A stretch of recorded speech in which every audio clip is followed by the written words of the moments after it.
As a conceptual artist, I'm constantly looking for creative ways to spark challenging conversations.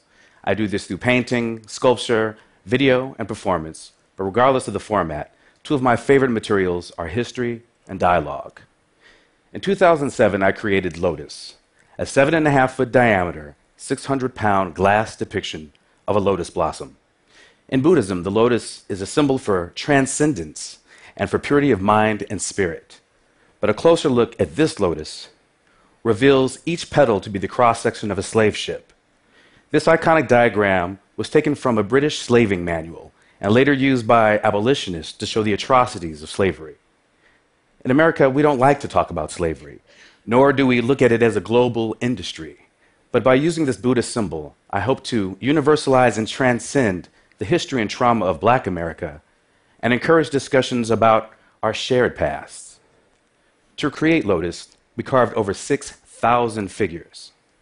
And this later led to a commission by the City of New York to create a 28-foot version in steel as a permanent installation at the Eagle Academy for Young Men, a school for Black and Latino students, the two groups most affected by this history. The same two groups are very affected by a more recent phenomenon, but let me digress. I've been collecting wooden African figures from tourist shops and flea markets around the world. The authenticity and origin of them is completely debatable, but people believe these to be imbued with power or even magic. Only recently have I figured out how to use this in my own work.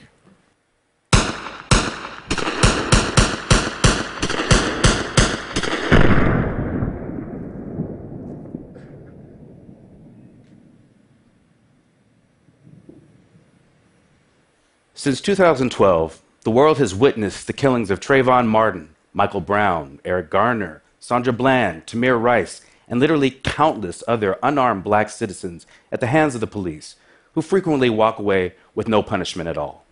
In consideration of these victims, and the several times that even I, a law-abiding Ivy League professor, have been targeted and harassed at gunpoint by the police, I created this body of work simply entitled BAM.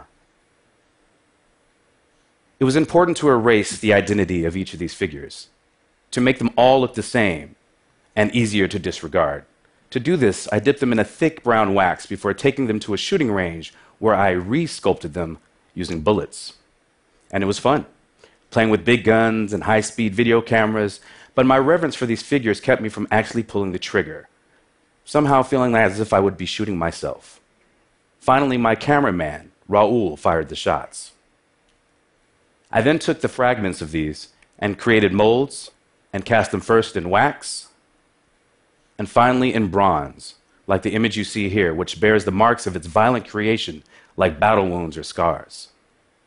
When I showed this work recently in Miami, a woman told me she felt every gunshot to her soul, but she also felt that these artworks memorialized the victims of these killings, as well as other victims of racial violence throughout U.S. history.